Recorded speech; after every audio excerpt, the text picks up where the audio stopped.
ஓம் ஸ்ரீ குருப்யோ நம. ஸ்ரீ மகாபரிவாஜனம் மகாபரிவாஜனம் மகாபரிவாஜனம். இன்றைக்கி தெய்வத்தின் குரல் பாகம் 5 சங்கர சரிதம் என்ற தலைப்பில் பெரிவா சொல்கிறத மேலே வாசிக்கிறேன். இது பக்கம் 1110 ஆரம்பிக்கிறது.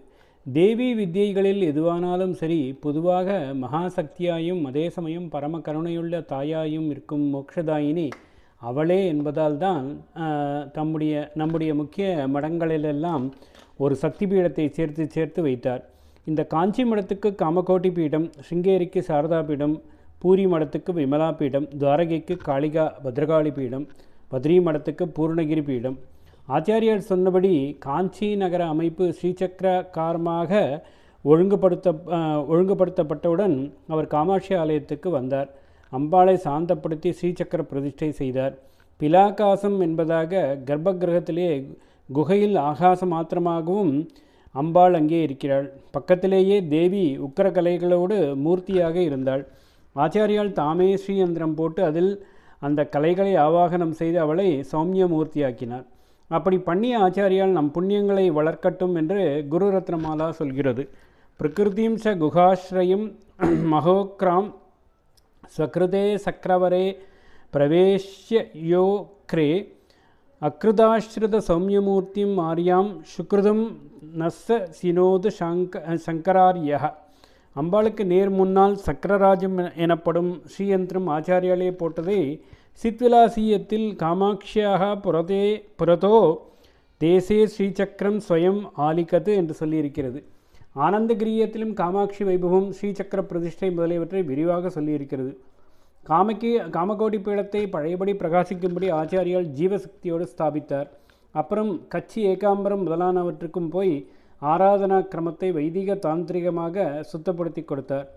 6 சிஷ்யர்கள் தேசம் முழுதும் போய் யாராருக்கு எது இஷ்ட தெய்வதையோ அதை வைதிகமாக இதர தேவதா நிந்தனை இல்லாமல் அவற்றோடு சேர்த்தே பூஜிக்கும்படியாக செய்தார்கள்.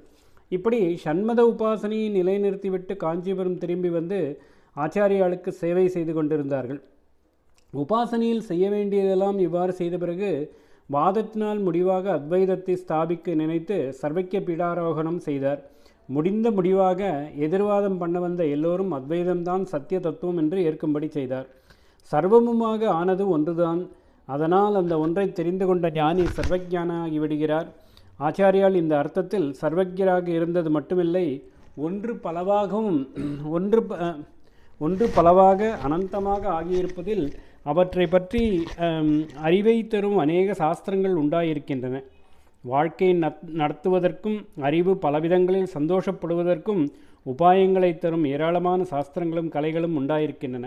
இவை அத்தனையும் தெரிந்தவனையே லோக ரீதியில் சர்வஜன் என்பது.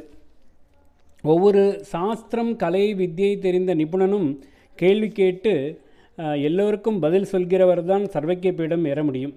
பிரம்ம வித்தியோ என்று பேச்சு வழக்கிலே கூட எல்லா வித்தியைக்கும் மேலே சொல்வதையே கரைத்து குடித்தவர் ஆச்சாரியால். சர்வக்கிய பீட சிம்மாசனத்தில் பல படிகள் இருக்கும். ஒவ்வொன்றும் ஒரு வித்தியைக்கு பிரதிநிதி. அந்த வித்தியை பற்றி கேட்பதற்கெல்லாம் பதில் சொல்லி மாஸ்டர் பண்ணியதாக நிரூபித்தால்தான் அடுத்த படிக்கு ஏற முடியும். முடிவாக சரஸ்வதியே வந்து கேள்வி கேட்பாள். அவளுக்கும் பதில் சொன்னால்தான் சர்வக்கிய பீடாரோகணம் என்பதாக அந்த ஆசனத்தில் உட்கார முடியும் என்று சொல்வார்கள். சர்வமான ஒன்றை அறிந்ததால் சர்வஜரான ஆச்சாரியால் அந்த சர்வ விஷயங்களை பற்றிய வித்தியைகளில் ஒன்று விடாமல் அவ்வளவையும் அறிந்த சர்வஜராக இருந்தவர். ஆகையால் அனாயாசமாக சகல சாஸ்திரக்காரர்களுக்கும் பதில் சொல்லி சர்வஜ்ய பீடாரோகணம் பண்ணிவிட்டார். ஆச்சாரியால் கிரந்தங்களை பார்த்தால் தெரியும் எத்தனை சாஸ்திரங்கள் வித்தியைகள் அவருக்கு கரதல பாடம் என்று. அவர் செய்ததாக சங்கராச்சாரியம் என்ற ஒரு ஜோதிஷ சாஸ்திர புஸ்தகம் இருப்பதாக தெரிகிறது. சங்கீத வித்வான் ஒருவர், எங்களிலேயே ரொம்ப கொஞ்சம் பேருக்குத்தான் சங்கீத கிரமங்களை பற்றியும் இன்னும் கதி, கமகம், கீதம் முதலான டெக்னிக்கல் விஷயங்களும் தெரியும். சௌந்தர்யலகரியிலே கலேர் ஏகாஸ் திஸ்ரோ ஸ்லோகத்தில் இதெல்லாம் தெரிந்து வைத்துக்கொண்டு ஆச்சாரியால் சொல்லியிருக்கிறாரே என்று ஆச்சரியப்பட்டு கொண்டு சொன்னார். ஓம் ஸ்ரீ குருப்யோ நமः. ஸ்ரீ மகாபரிவாஜனம் மகாபரிவாஜனம் மகாபரிவாஜனம்.